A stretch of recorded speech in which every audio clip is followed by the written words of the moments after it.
In Hubbard tonight, the various candidates running in the March 15th primary gathered in one place to tout their talents. 27 First News reporter James Santelli was in Hubbard, and he joins us in the studio with what he learned.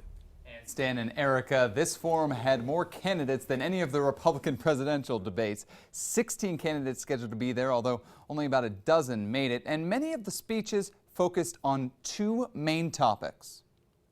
I'm running for the Ohio Senate, and my priority will be jobs, jobs, jobs. We need a better partnership with businesses and education in our county so that we can fulfill the employment needs for both sides of that. Thank you.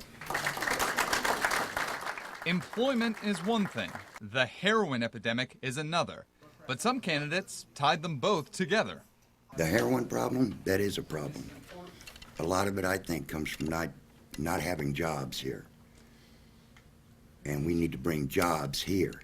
It's hard to do all the candidates and issues justice in just a 90-second piece, but I wanted to ask as many as I could, what will you do to help fight or to help fix the heroin epidemic in Trumbull County?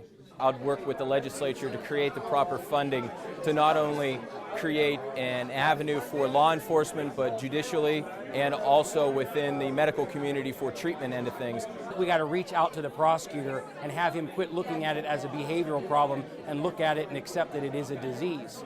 And then we need on the medical side to make sure there's a right to treatment. Rehabilitation instead of incarceration. What's happening now is these people are going into jail, they're not getting treatment, they're coming out of jail, going right back into the same situation.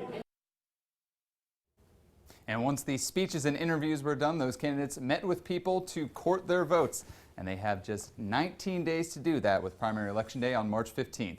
Live in the studio, James Santelli, First News at 11.